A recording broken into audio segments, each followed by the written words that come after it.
हमारा समुद्र जीवन से भरा हुआ है। ये हमारे प्लैनेट का ज्यादातर हिस्सा कवर करता है। मरीन बायोडाइवर्सिटी मतलब ओशन में रहने वाले अलग अलग जीव जंतुओं की वैरायटी। छोटे छोटे प्लैंकटन से लेकर बड़ी बड़ी वेल्स तक ओशन अमेजिंग क्रीचर्स से भरा है। हर स्पीसीज ओशन के बैलेंस में इंपॉर्टेंट रोल प्ले करती है। कोरल रीफ्स अंडरवाटर सिटीज जैसे होते हैं जहां बहुत सारी फिश और एनिमल्स रहते हैं। ओशन की बायोडाइवर्सिटी एक अनमोल ट्रेजर है जिसे हमें प्रोटेक्ट करना चाहिए। ओशन छोटे बड़े कई तरह के जीवों का घर है। टाइनी प्लैंकटन जो इतने छोटे होते हैं कि नंगी आंखों से दिखाई नहीं देते, ओशन की फूड चेन का बेस बनाते हैं। ये छोटी फिश का खाना होते हैं जिन्हें फिर बड़ी फिश, शार्क्स और मरीन मैमल्स खाते हैं। वेल्स, ओशन के जायंट्स हर साल हजारों माइल्स माइग्रेट करते हैं। ये ओशन इकोसिस्टम्स को रेगुलेट करने में इंपॉर्टेंट रोल प्ले करते हैं। शार्क्स जिनसे अक्सर डर लगता है, फिश पॉपुलेशन को कंट्रोल में रखने के लिए जरूरी होते हैं। ओशन में लाइफ की डाइवर्सिटी वाकई कमाल की है।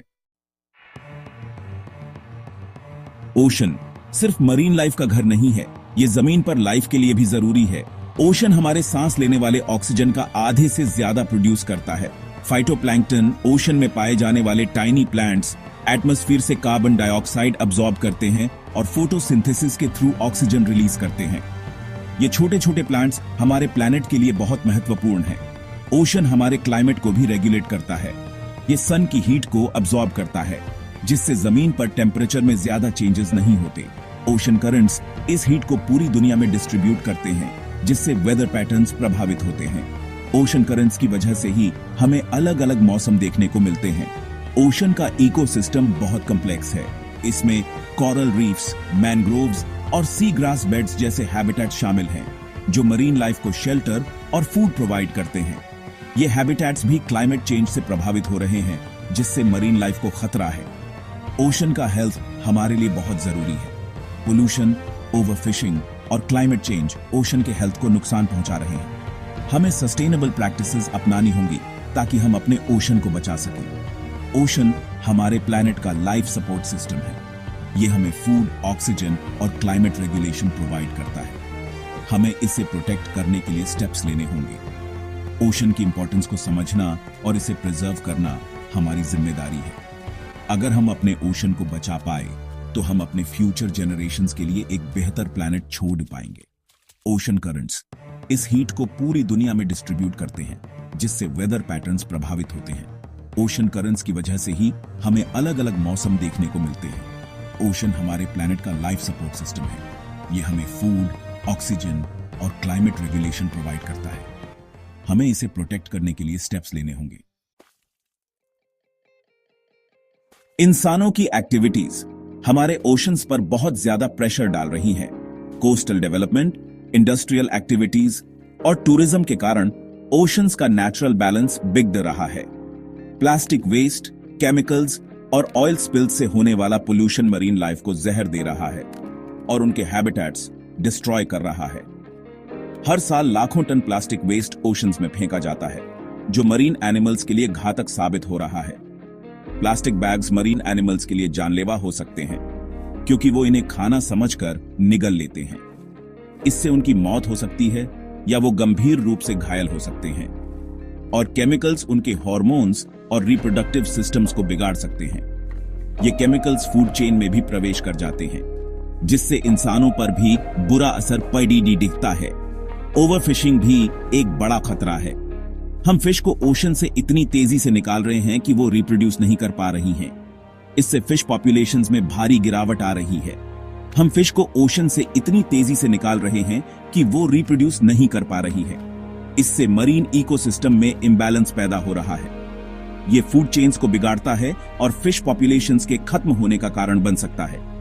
अगर ये सिलसिला जारी रहा तो कई स्पीसीज एक्सटिंक्शन के कगार पर पहुंच सकती हैं। बॉटम ट्रॉलिंग जैसे डिस्ट्रक्टिव फिशिंग प्रैक्टिसेस सीबेड को नुकसान पहुंचाते हैं और कोरल रीफ्स को डिस्ट्रॉय करते हैं।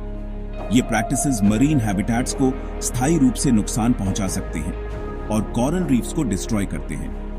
कोरल रीफ्स मरीन लाइफ के लिए बहुत महत्वपूर्ण हैं क्योंकि ये कई स्पीसीज के लिए हैबिटेट का काम करते हैं।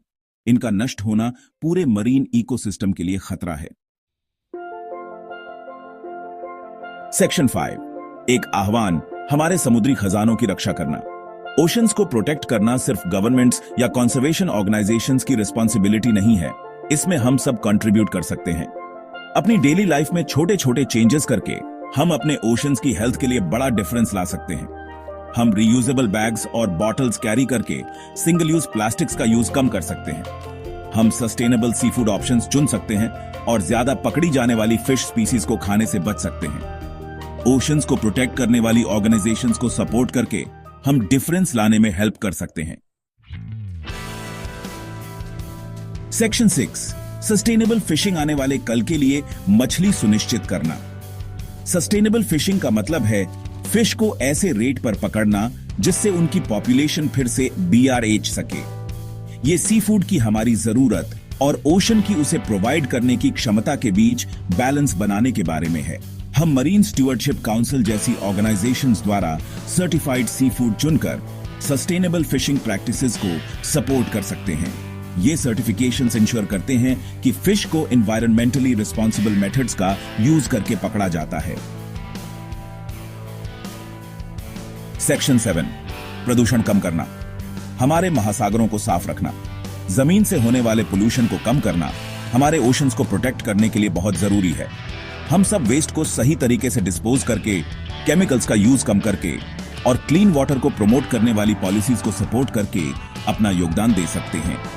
Waste water treatment plants sewage के ओशन में पहुंचने से पहले पोल्यूटेंट्स को रिमूव करने में इंपॉर्टेंट रोल प्ले करते हैं। हम अपने ओशंस और बीचेस से प्लास्टिक वेस्ट को क्लीन करने के इनिशिएटिव्स को भी सपोर्ट कर सकते हैं। सेक्शन 8, हमारे महासागरों के लिए एक उज्जवल भविष्य, क्षितिज पर आशा की किरण। हमारे महासागर जो जीवन का पालना है, आज कई चुनौतियों का सामना कर रहे हैं, लेकिन इन चुनौतियों के बावजूद हमारे पास आशा की किरण है। हमारे ओशंस के सामने चैलेंजेस बड़े हैं, लेकिन अभी भी होप है। समुद्री जीवन की विविधता और सुंदरता हमें प्रेरित करती है कि हम अपने महासागरों की रक्षा के लिए कदम उठाएं।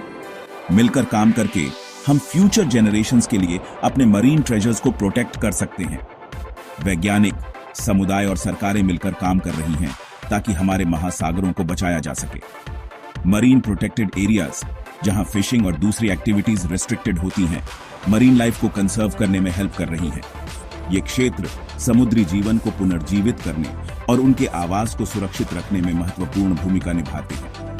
एजुकेशन और अवेयरनेस एक्शन को इंस्पायर करने के लिए जरूरी है।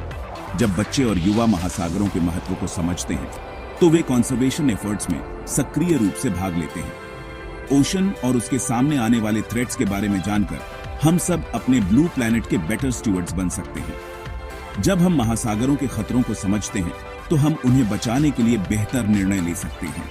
हमारे ओशंस का फ्यूचर आज हमारे द्वारा लिए गए डिसीजंस पर डिपेंड करता है। हमारे छोटे छोटे प्रयास भी बड़े बदलाव ला सकते हैं। आइए हम सब मिलकर अपने महासागरों की रक्षा करें और एक उज्जवल भविष्य की ओर कदम बढ़ाएं।